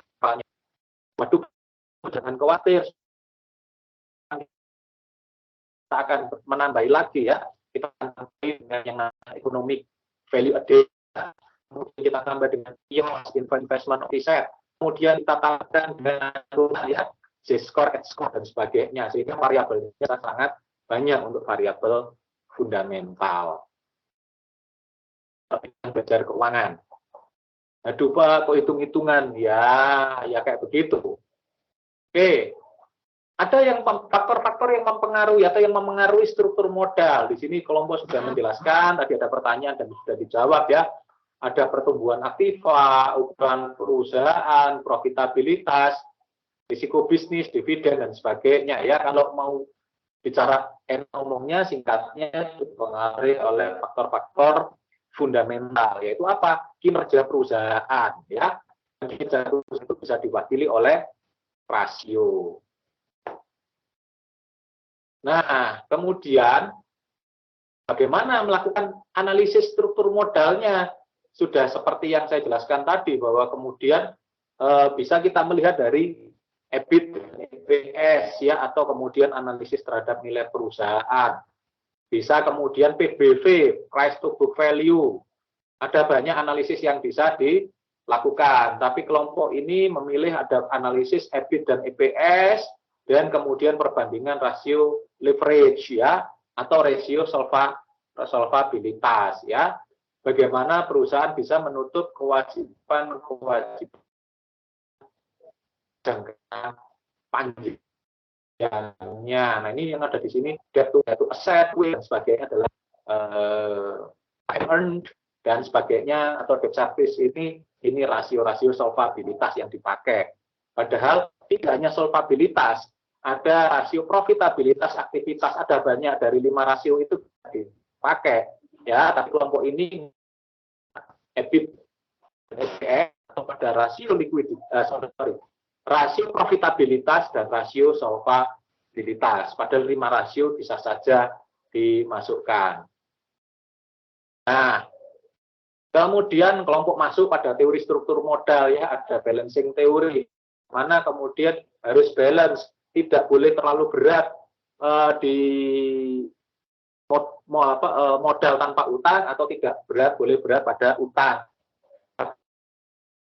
Perusahaan yang memang dia adalah unleveraged, jadi masih bisa, boleh, tapi kemudian pasti pertumbuhan perusahaannya tidak terlalu besar, karena apa? Dia sumbernya cuma berasal dari modal sendiri.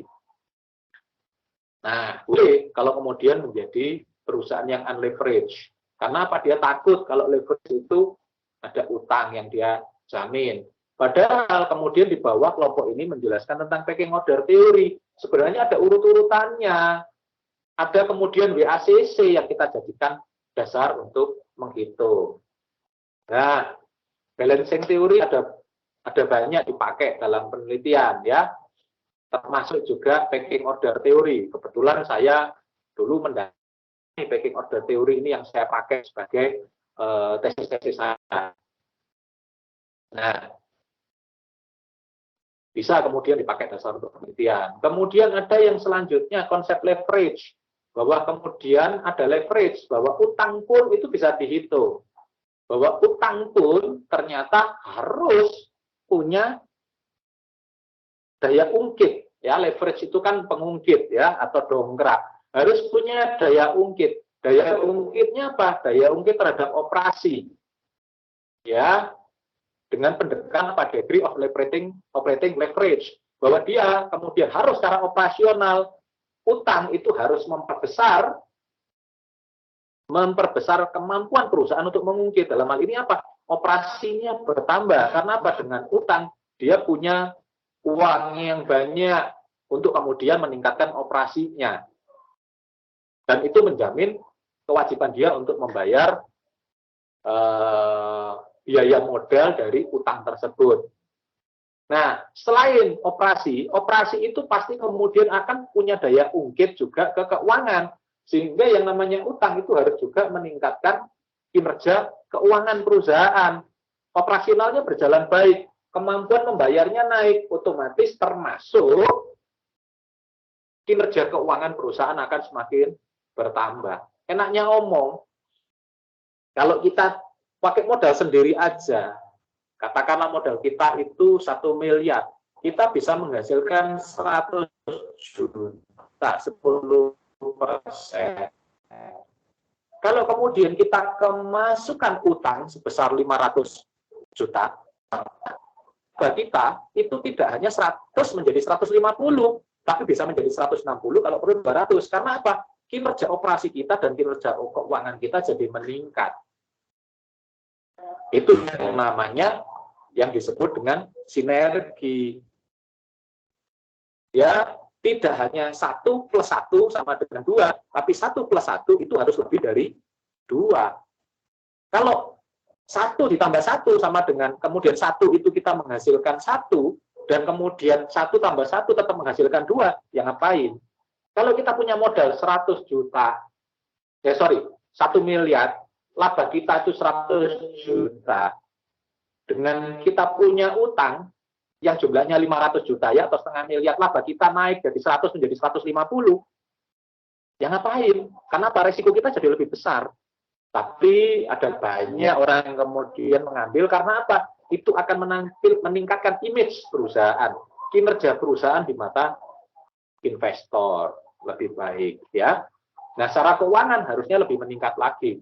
Makanya kemudian ada pendekatan yang namanya degree of financial leverage loh. Kok DFL-nya nggak ada rumusnya ini. Rumus, nah, ketahuan gitu ya. Ting ting ting, nah ketahuan kalau nggak ada. Nah, sebenarnya ada yang ketiga. Kalau kemudian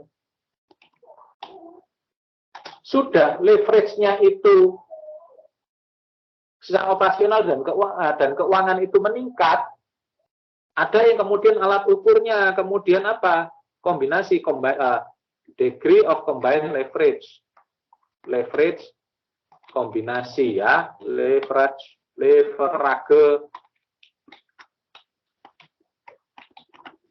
Jadi ketahuan ini kalau kurang ya.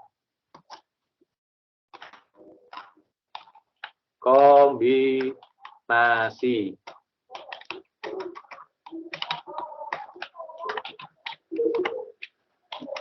Nah, ini nanti dicari ya, kelompok harus menambahkan, dan kemudian nama rumusnya itu adalah degree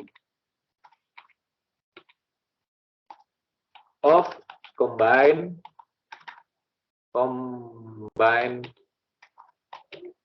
leverage.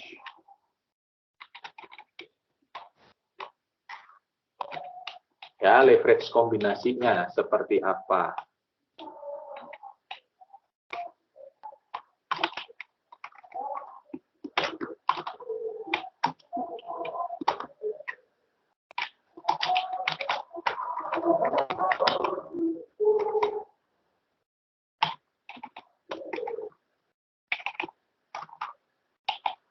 Kok salah terus ngetiknya.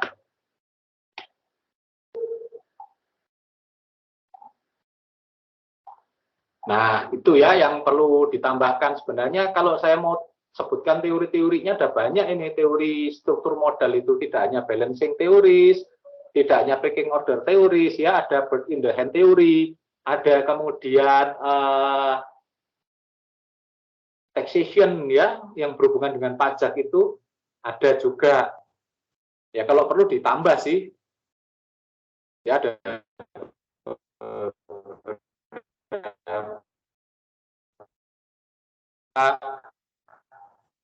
teori yang bisa ditambahkan oleh kelompok untuk semakin melengkapi makalahnya menjadi semakin baik ya.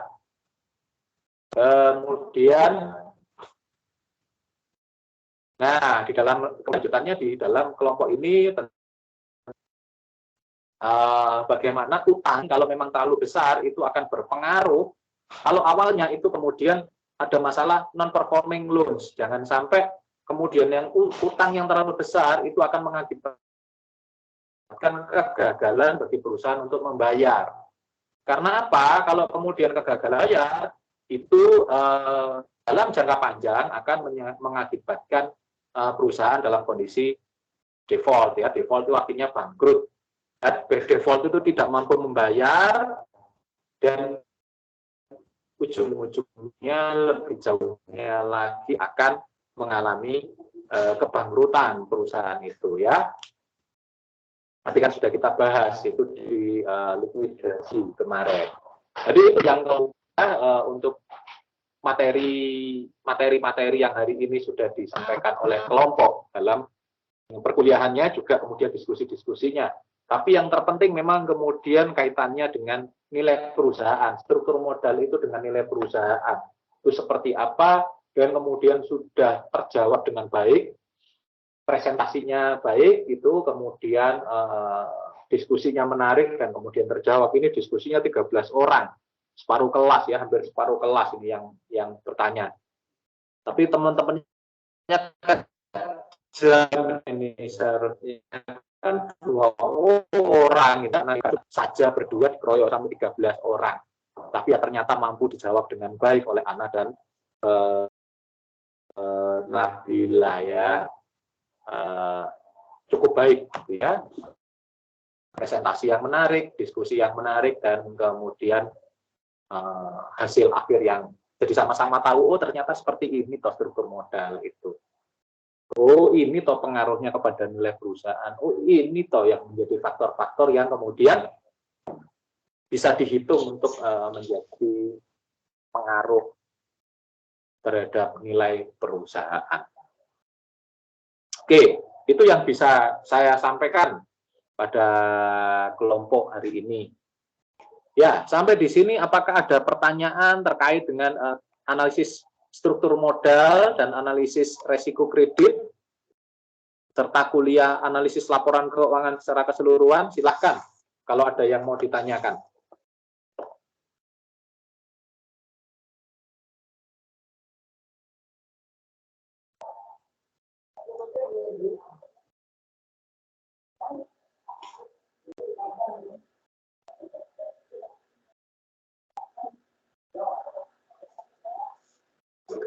Oke, belum ada ya, berarti sudah siap sampai ke UAS-nya. Ya, semoga apa yang sudah saya sampaikan selama perkuliahan 1 semester ini untuk analisis laporan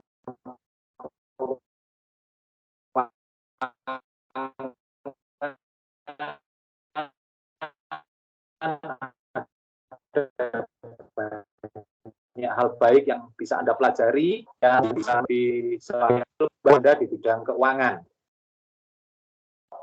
Dan ya semoga saja nanti hasil akhirnya di UAS nanti juga akan baik ya.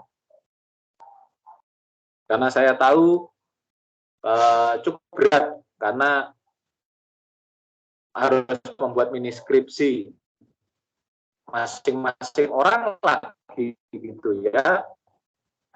Sudah saya jelaskan baik di kelas, baik kemudian diskusi dengan saya secara langsung. Dan kalau kemudian ada kesulitan untuk mengerjakan UAS, jangan ini ya, jangan ragu-ragu untuk kemudian bertanya, menghubungi saya gitu ya. Baik melalui media apapun ya, mau WA, mau kemudian telepon, atau mau datang ke kampus, silahkan ya. Sampai ke hari pengumpulan di hari terakhir ya, tanggal 24 Juni. Ya, masih ada waktu kurang lebih 8 atau 9 hari ini untuk mengerjakan. Tapi jangan lupa juga untuk memperbaiki makalahnya, yang ada yang kurang-kurang, kemudian ada yang salah-salah, tolong diperbaiki. Ya, itu untuk juga katakan perbaikan atau revisi dari makalah Anda itu adalah tiket untuk Anda di UAS-nya ya, tiket UAS-nya. Kemudian masing-masing kelompok nanti akan mengumpulkan baik makalah yang diperbaiki, bentuknya Word, nggak perlu dirubah ke dalam bentuk PDF. Kalaupun sudah dirubah bentuk PDF, dua-duanya ya, diberikan ya, baik itu yang Word maupun save as PDF-nya, dan kemudian makalah, PPT-nya, salin dianya juga dikumpulkan, serta kemudian tentu saja dua atau tiga UAS dari anggota kelompok itu ya dalam satu folder ya, dan juga sama tidak perlu dalam bentuk PDF tapi cukup Word, atau kalau mau tetap PDF-nya ya dua-duanya, berarti mengumpulkannya dua format ya dalam bentuk Word dan PDF. Itu yang perlu saya tambahkan untuk melengkapi katakanlah UAS Anda nanti seperti apa, dan semoga berjalan lancar semoga semuanya memberikan hasil yang baik bagi Anda semuanya. Oke, kurang lebihnya saya mohon maaf untuk segala kekurangan dan kesalahan saya di dalam menyampaikan kuliah ALK ini.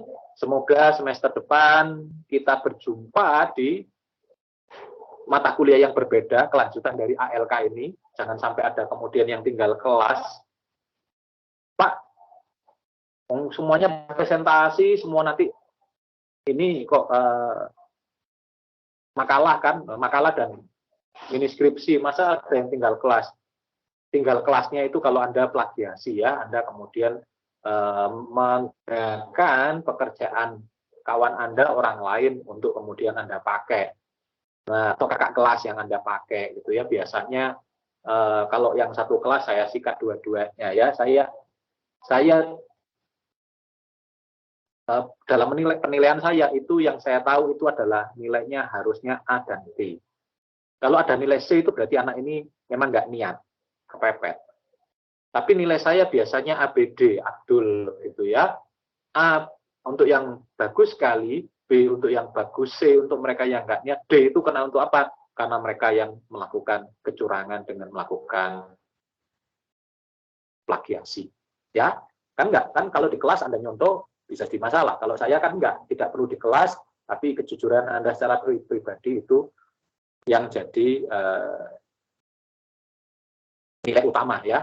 Ya, karena saya akuntan ya, saya auditor yang kemudian mengedepankan independensi.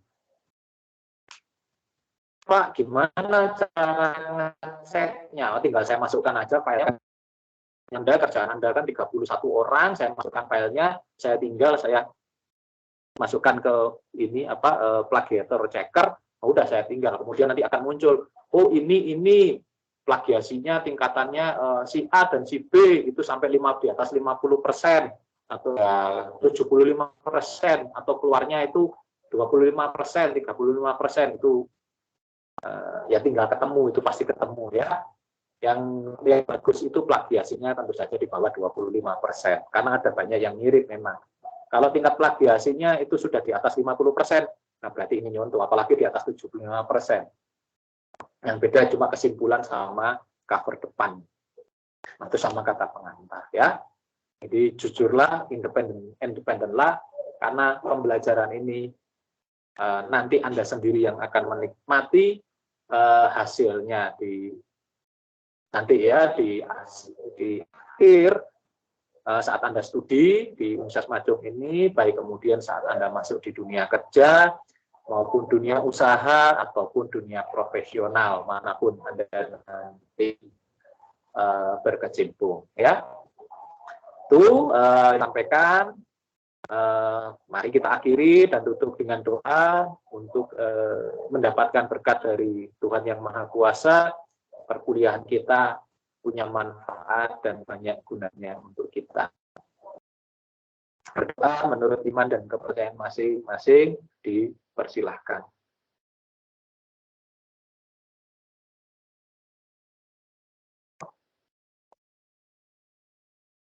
Ya, terima kasih. Sampai ketemu minggu depan ya pada mata kuliah audit yang menyisakan satu pertemuan, dan sampai bertemu lagi semester depan di mata kuliah lebih lanjut. Terima kasih. Selamat sore. Terima kasih, Pak. Terima kasih, Pak. Iya, sama-sama.